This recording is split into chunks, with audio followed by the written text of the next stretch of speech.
Hello students, আজ আমরা class 11 এর ফার্স্ট সেমিস্টারের কিছু ইম্পর্টেন্ট কোশ্চেন নিয়ে আলোচনা করব। প্রথম কোশ্চেন দেওয়া আছে গতিবেগ v, সময় t এবং বল F মৌলিক রাশি ধরে ঘনত্বের মাত্রা নির্ণয় করো। এখন গতিবেগ, সময় এবং বলকে মৌলিক রাশি ধরে আমাদের বের করতে হবে। আমরা কি জানি, গতিবেগ যদি v হয় তাহলে v সমান সমান কি হবে না l t to the power -1। l t to the power -1 হচ্ছে আমাদের গতিবেগ।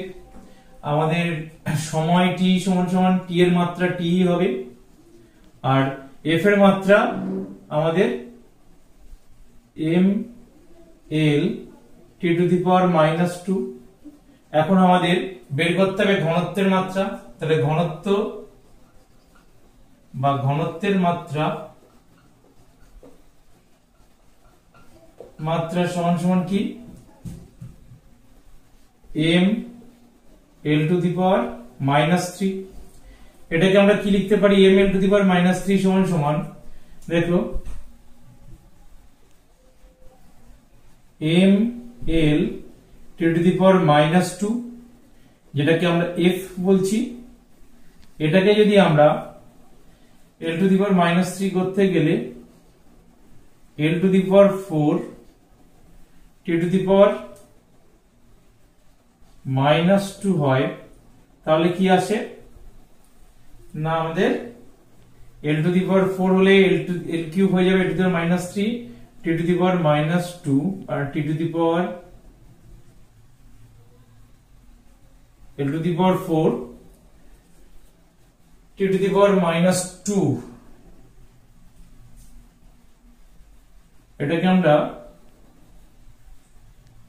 t to the power -4 করে দিই, তাহলে l to the power 4 t to the power -4 R t to the power যদি 4 করি t to the power -4 আসছে, তাহলে আমাদের এখানে কেটে কি আসছে না m থাকছে, l to the power -3 থাকছে, আর t এখানে আমাদের নেই ঘনত্বে, তাহলে সেক্ষেত্রে কি হবে না t to the power +2 আসছে, তাহলে নিচে t স্কয়ার হতে হবে। t স্কয়ার হলে আমাদের এটা সেম থাকবে। তাহলে ml to the power -2, ml to the power -2 হচ্ছে f, R l to the power 4 to the power -4 করলে v to the power 4 আসবে, আর t স্কয়ার মানে t স্কয়ারই থাকলো। তিনটাকে একসঙ্গে করে দিলে আমাদের মাত্রা কি আসবে না f v to the power -4 t to the power -2। তাহলে উত্তর কি হবে আমাদের, প্রথমটা f v to the power -4 t to the power -2। চলে আসছি দুয়ের দাগে। দেওয়া আছে যদি x = at + bt স্কয়ার হয়, যেখানে x হচ্ছে মিটার এবং t ঘন্টায় প্রকাশ করা হয়, তবে b এর একক কি। আমাদের b এর একক বের করতে হবে। তাহলে x আছে কিসে আমাদের মিটারে, তাহলে at এটার মানও আমাদের মিটারে আসবে একক, আর bt স্কয়ার এটারও একক মিটারে আসবে, না হলে এদিকে মিটার হয় না। মাত্রা বিশ্লেষণ করে সেটাই আমাদের পাওয়া যায়। তাহলে bt স্কয়ারের মধ্যে t স্কয়ারের মান কত না আমাদের আওয়ার দেওয়া আছে, আওয়ার মানে এই আওয়ারের স্কয়ার হবে। তাহলে b যদি মিটার আসতে হয় তাহলে মিটার পার আওয়ার স্কয়ার হতে হবে, তবেই আমাদের এই আওয়ার স্কয়ারের কেটে যাবে, মিটার থাকবে। তাহলে এখানে আমাদের b এর একক কি হওয়া উচিত না মিটার পার আওয়ার স্কয়ার, এটাই উত্তর হবে। এরপরে চলে আসছি তিনের দাগে। একটি বৃত্তাকার চাকতির ব্যাসার্ধ পরিমাপে ত্রুটি 2% হলে চাকতির ক্ষেত্রফল নির্ণয়ে ত্রুটি কত হবে। তাহলে ব্যাসার্ধ নির্ণয়ে ত্রুটি দেওয়া আছে 2%, ক্ষেত্রফলের ক্ষেত্রে ত্রুটি বার করতে হবে। ক্ষেত্রফল যদি আমাদের ক্ষেত্রফল a হলে a সমান সমান আমরা জানি সূত্র হচ্ছে পাই আর স্কয়ার, তাহলে ক্ষেত্রফল নির্ণয়ে ত্রুটি বের করতে বলেছে। তাহলে dA/a into 100 করলে আমরা কি পাবো না dA/a, একে যদি ডিফারেন্সিয়েশন করা হয় তাহলে কি আসবে 2πr dr, এটা আসছে dA, আর নিচে এর মান কত না পাই আর স্কয়ার ইনটু আমাদের 100। এটা দিয়ে গুণ করলে কত পাবো আমরা, পাই পাই কেটে যাবে, আর স্কয়ার আর একটা আর কেটে গিয়ে 2dr/r into 100। dr by r into 100 যেটা সেটা হচ্ছে 2% ত্রুটি, তাহলে সেক্ষেত্রে আমাদের কত আসবে না 2 ইন্টু 2 ইজ ইকুয়াল টু 4। তাহলে ত্রুটি কত আসবে না আমাদের 4% ত্রুটি হবে। তাহলে চাপটির ক্ষেত্রফল নির্ণয়ে ত্রুটি হবে আমাদের 4%, কারণ dr বাই r ইন্টু 100 সেটাই হচ্ছে 2% ত্রুটি। পার্সেন্ট ত্রুটির ক্ষেত্রে আমাদের কি পরিমাণ পার্থক্য হচ্ছে, বাই অরিজিনাল যেটা ছিল ইন্টু 100 করলে পার্সেন্টেজ বেরোয় ত্রুটিতে। তাহলে সেক্ষেত্রে আমাদের 2% ত্রুটি দেওয়া আছে, কার না ব্যাসার্ধ পরিমাপে। তাহলে dr বাই r ইন্টু 100 সেটা 2, তাহলে 2 আর 2 গুণ করলে 4 পেলাম। তাহলে ত্রুটি হবে ক্ষেত্রফল নির্ণয়ে 4%। এরপর চলে আসছি 4 দাগের কোশ্চেনে।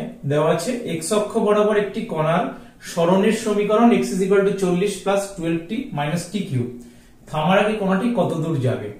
তাহলে থামার আগে কত দূর যাবে মানে বেগ শূন্য হবে, যখন থামবে তার গতিবেগ শূন্য হবে। তাহলে আমরা dx dt বের করে নিতে পারি। dx dt যদি বের করি তাহলে কত আসবে, 40 শূন্য হয়ে যাবে 12 - 3t²। তো dx dt টা কি গতিবেগ, তাহলে গতিবেগ শূন্য হওয়া মানে কি লিখতে পারি 12 - 3t² = 0 or 3t² = 12। therefore t সমান কত লিখতে পারি 2। তাহলে থামার আগে কোণাটা কত দূর যাবে, তাহলে x এর মান কত হবে না t = 2 তে কত সেটাই বের করতে হবে। তাহলে t = 2 তে কত হবে 40 প্লাস 12 * 2 মাইনাস 2 কিউব। তাহলে কত আসবে 40 + 24 64 মাইনাস 8 56 আসবে। তাহলে আমাদের থামার আগে 56 মিটার যাবে, এটাই উত্তর। এরপর চলে আসছি 5 দাগের অঙ্কে। দেওয়া আছে অভিকর্ষীয় তলে স্থির অবস্থা থেকে মুক্তভাবে পতনকালে একটি বস্তু h দূরত্ব অতিক্রম করার পর v গতিবেগ লাভ করে। বস্তুটি কত দূরত্ব অতিক্রম করলে গতিবেগ 2v হবে, অর্থাৎ মুক্তভাবে গমন করছে, h দূরে নেমে এখানে এসে তার গতিবেগ v হলো। কত দূর নামলে তার গতিবেগ 2v হবে সেটা আমাদেরকে নির্ণয় করতে হবে। তাহলে আমরা এখানে কি সূত্র অ্যাপ্লাই করতে পারি না v² আমাদের যেটা দেওয়া আছে v² = u² প্রাথমিক বেগ 0 বলেছে প্লাস 2gh। তাহলে h সমান কি লিখতে পারি v² / 2g। এখন গতিবেগ আমাদের 2v হবে, সেই দূরত্বটা যদি h ড্যাশ হয় তাহলে আমরা কি লিখতে পারি না 2v তার স্কয়ার সমান প্রাথমিক বেগ u0 2g, আর যে দূরত্ব যাওয়ার পর সেটা h ড্যাশ লিখলাম, or 4v² = 2g h dash. অতএব h ড্যাশ সমান কি আসবে না 4v² / 2g। এখন v² / 2g মানে h, তাহলে এটা সমান আমরা 4h লিখতে পারি। অর্থাৎ h এর 4 গুণ দূরত্ব নামলে গতিবেগ কত হবে না 2v হবে, সেটাই আমাদের প্রশ্ন। আর বস্তুটি কত দূরত্ব অতিক্রম করলে গতিবেগ 2v হবে, তাহলে উত্তর হবে 4h। চলে আসছি 6 দাগের কোশ্চেনে। কোন বস্তুর গতিবেগ মিটার/সেকেন্ড এবং সময় সেকেন্ড, অর্থাৎ গতিবেগ সময় লেখচিত্র সময় অক্ষের সঙ্গে 45 ডিগ্রি কোণে আনত একটি সরলরেখা। বস্তুটির ত্বরণের মান কত হবে? তাহলে গতিবেগ সময় লেখচিত্র সময় অক্ষের সঙ্গে এটা গতিবেগ যদি হয় এটা v, আর এটা যদি আমাদের t হয়, তাহলে সময় অক্ষের সঙ্গে 45 ডিগ্রি কোণে আনত। তাহলে আমাদের কি বের করতে বলেছে না ত্বরণ। এই কোণের এই যে নতিটাই হয় আমাদের ত্বরণ, তাই তো? তাহলে v/t সেটাই আমাদের নতি, অর্থাৎ tan θ যদি করা হয় তাহলে tan 45 সেটাই আমাদের ত্বরণ। তাহলে tan 45 এর মান 1, তাহলে ত্বরণের মান কত হবে না 1 হবে, কারণ লম্ব বাই ভূমি আমাদের এখানে আসবে tan θ, সেটার মান হবে tan 45 দেওয়াই আছে, সেটা আমাদের 1 আসছে tan 45 এর মান। তাহলে বস্তুটির ত্বরণ দাঁড়াবে 1 মিটার/সেকেন্ড², এটাই উত্তর। চলে আসছি 7 দাগের কোশ্চেনে। দেওয়া আছে কোনো এক মুহূর্তে সরলরেখায় একই মন্দনে চলন্ত দুটি সদৃশ্য গাড়ির দ্রুতি u এবং 4u। ওই মুহূর্ত থেকে যথাক্রমে যে দূরত্ব গিয়ে গাড়ি দুটি থামে তার অনুপাত বের করতে হবে।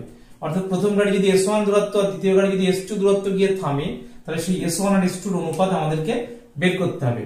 তাহলে অন্তিম গতিবেগ যেহেতু জিরো, বি সমান সমান জিরো, সেক্ষেত্রে আমরা জিরো সমান সমান প্রথমটার ক্ষেত্রে কি লিখতে পারি, ইউ স্কোয়ার মাইনাস 2a_s1। যেহেতু s1 হচ্ছে আমাদের, আমি ধরে নিলাম যে সরণ যতটা যাওয়ার পর সে থেমে যাবে, আর প্রাথমিক বেগ u দেওয়া ছিল, আর a ত্বরণ সবার এখানে দেওয়াই আছে, চলন্ত দুটি সদৃশ্য গাড়ি u আর 4u এর যথাক্রমে যে দূরত্ব গিয়ে থামবে। তাই যদি হয় তাহলে এখান থেকে আমরা s1 সমান সমান কি লিখতে পারি না, u স্কয়ার বাই 2a। একই রকম ভাবে দ্বিতীয়টার ক্ষেত্রে u এর মান কত না 4u হলে 4 4 16 u স্কয়ার হবে মাইনাস 2a, s2 দূরত্ব গিয়ে থামবে ধরে নিলাম, তাহলে s2 সমান সমান আসবে আমাদের 16 u স্কয়ার বাই 2a। তাহলে s1 আর s2 এর অনুপাত চেয়েছে, অতএব s1 s2 is equal to u square by 2a is to 16 u square by 2a। u square by 2a দুই দিক থেকে কেটে গেলে আমাদের আসবে 1:16। তাহলে উত্তর কি হবে না 1:16। তাহলে গাড়ি দুটি যে দূরত্ব গিয়ে থামবে তাদের অনুপাত 1:16। চলে আসছে 8 এর দাগের কোশ্চেনে, 3i cap plus 4j cap আর 5k ক্যাপ ভেক্টর দুটোর মধ্যবর্তী কোণ বের করতে হবে।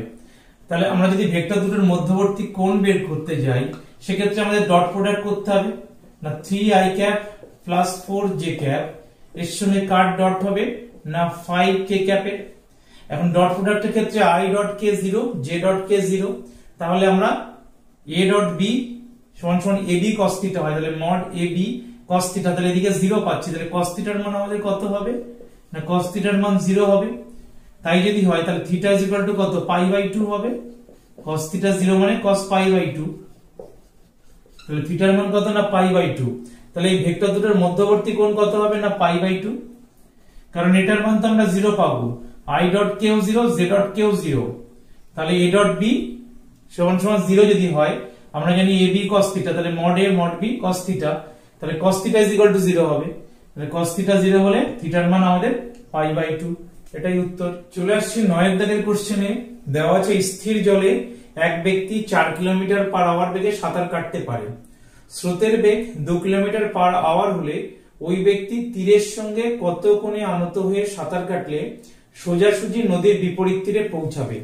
যদি আমাদের এটা নদী হয় তাহলে আমাদের স্রোতের বেগ এই বরাবর আছে, স্রোতের বেগ এই বরাবর আমরা ধরতে পারি কত দেওয়া আছে, স্রোতের বেগ আমাদের 2 kilometre per hour, 2 kilometre per hour, আর ব্যক্তি 4 কিলোমিটার পার আওয়ার বেগে যেতে পারে, তাহলে ব্যক্তি এখান থেকে যাত্রা করে সোজা এখানে পৌঁছাবে। কিন্তু স্রোতের বেগের জন্য তাকে সাঁতার কাটতে হবে তীরের সঙ্গে এইভাবে একটা কোণ করে। আমি এবার ধরে নিলাম এই অভিলম্বের সঙ্গে এই কোণটা যদি থিটা হয়, তাহলে এইটা হচ্ছে আমাদের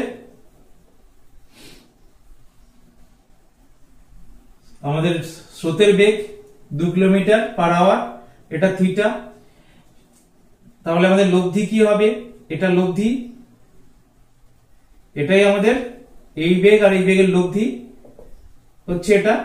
তাহলে w সমান সমান আমরা কি লিখতে পারি, w যদি এটা লব্ধি হয় তাহলে এটা আর এটা মিলে হচ্ছে, তাহলে এটা আমাদের কত না এই বরাবর বেগ 2, তাহলে sin θ যদি ধরা হয় তাহলে লম্ব বাই আমাদের অতিভুজ, লম্ব বাই অতিভুজ sin θ যদি ধরি আমরা কি দাঁড়ায় sin θ সমান সমান লম্ব বাই অতিভুজ, লম্ব কোনটা এই বরাবর যে বেগটা সেটা লম্ব, সেটা কত 2 বাই অতিভুজ কোনটা এটা, তাহলে এই বেগটা কত তার 4 বেগে যাচ্ছে 4 কিলোমিটার পার আওয়ার বেগে, তাহলে 2/4 মানে হাফ, হাফ সমান সমান sin কত এর মান হাফ না sin 30 এর মান হাফ, তাহলে θ is equal to কত না 30 ডিগ্রি। θ যদি 30 ডিগ্রি হয় তাহলে আমাদের নদীর বলেছে তীরের সঙ্গে কত কোণ, তাহলে তীরের সঙ্গে এই কোণটা হবে কি 90 মাইনাস 30, তাহলে তীরের সঙ্গে কোণ হচ্ছে আমাদের, তীরের সঙ্গে কোণ হবে 90 minus 30 degree is equal two 60 degree. তাহলে উত্তর এটাই হবে আমাদের। এটা আমাদের লম্ব, এটা ভূমি, এটা অতিভুজ। তাহলে লম্ব বাই অতিভুজ করলেই আমাদের sin থিটার মান পেয়ে গেলাম 2/4 sin 30, থিটার মান 30 ডিগ্রি। তাহলে তীরের সঙ্গে 60 ডিগ্রি কোণে আনত থাকলে সে সোজাসুজি নদীটা পার হতে পারবে। চলে আসছি 10 এর দাগে। দেওয়া আছে a cross b cross c, sorry a plus b plus c is equal two 0 হলে নিচের কোনটা সঠিক। তাহলে আমাদের a plus b plus c এই ভেক্টর তিনটের যোগফল শূন্য দেওয়া আছে যখন, তাহলে লিখতে পারি a is equal to minus of b plus c।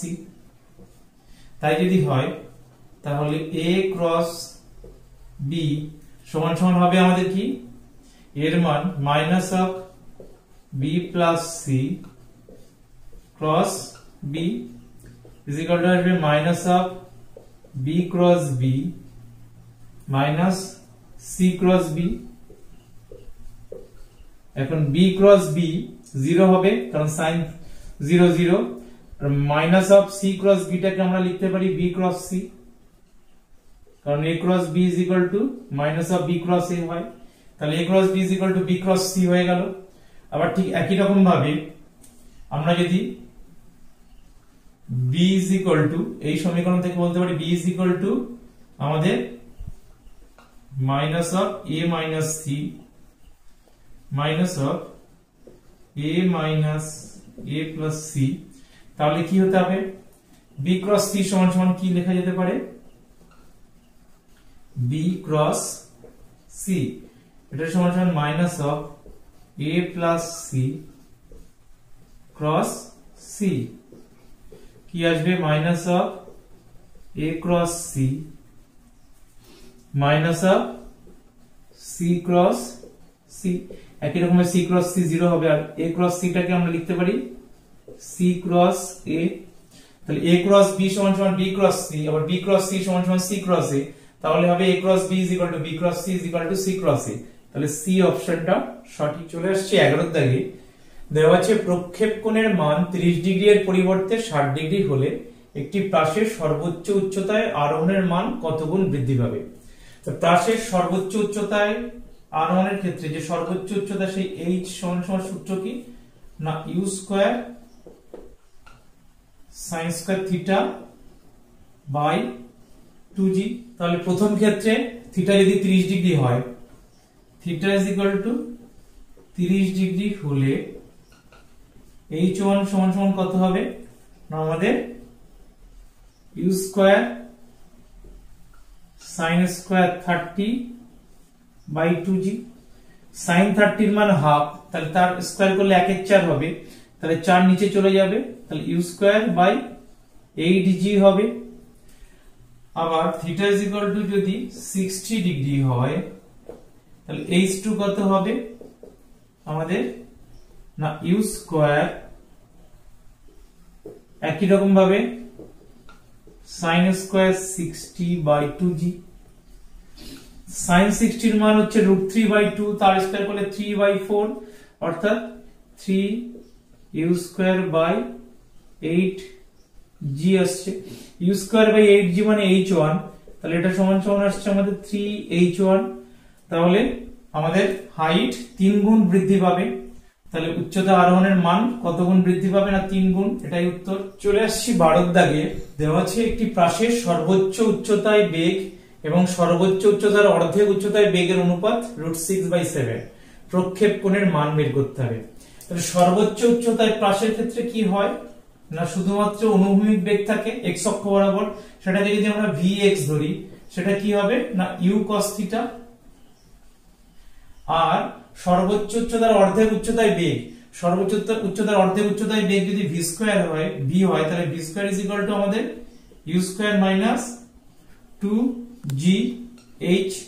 R h এর মান বলেছে আমাদের অর্ধেক, সর্বোচ্চ উচ্চতার অর্ধেক উচ্চতায়, তাহলে সেক্ষেত্রে h/2 ধরে দিলাম, তাহলে u স্কয়ার মাইনাস gh। আবার h সমান সমান আমরা কি জানি, h সমান সমান আমাদের u square sin square theta by 2g। তাহলে h এর মান যদি বসাই আমাদের কি আসবে, এখানটায় h এর মান এটা যদি বসাই u square sin square theta by 2g, তাহলে আসবে u square minus G G কেটে গেল, U square sine square theta by 2, তাহলে ইউ স্কোয়ার কমন যায়, ইউ স্কোয়ার কমন গিয়ে 1 minus sine square theta by 2, এটা হচ্ছে আমাদের ভি স্কোয়ার এর মান। তাহলে ভি ইজ ইকুয়াল টু কত হবে না U into 1 minus sine square theta by 2 whole to the power half. তাহলে vx বাই v অনুপাত দেওয়া আছে, কি দেওয়া আছে না vx বাই v, এটা সমান সমান কি আসবে না আমাদের vx এর মান u cos থিটা, তাহলে u cos থিটা যদি বসাই এখানে, আর v এর মান কত আছে না u into 1 minus sin square theta by 2 তার স্কয়ার, তাহলে এটার মান √6/7 और √6/7 আমরা ইউ ইউ কাটতে পারি, √6/7 টাকে আমরা স্কয়ার করে তাহলে 6/7 সরাসরি লিখতে পারি, ইজ ইকুয়াল টু কি আসবে না cos square theta by 1 minus এটা 1/2 কারণ বর্গমূল হবে, তাহলে এটা হচ্ছে 1 minus sin square theta by 2, কোনাকুনি গুণ করলে আমাদের এখানটাই করি, और কি আসছে না 6/7 is equal to 2 cos square theta by नीचे 2 minus sin square theta, और কি আসছে তাহলে কোনাকুনি গুণ করলে 7 দুগুণ 14 cos square theta is equal to 12 minus 6 sin square theta, 6 cos square theta plus 6 sin square theta করলে আমাদের 6 হয়ে যাবে, বাকি পড়ে থাকবে 8 cos square theta plus 6 is equal to 12, और cos square theta is equal to 12 minus 6 6 হবে, তাকে 8 দিয়ে ভাগ হবে, 6/8 3/4, therefore cos theta is equal to √3/2 is equal to cos 30, তাহলে থিটার মান আমাদের 30 ডিগ্রি, তাহলে প্রক্ষেপ কোণের মান হবে আমাদের 30 ডিগ্রি, এটাই উত্তর। এছাড়াও যদি অন্য কোনো প্রশ্নে তোমাদের অসুবিধা হয়ে থাকে অবশ্যই কমেন্টসে জানাবে, নেক্সট ক্লাসে সেগুলো নিয়ে আলোচনা করা হবে।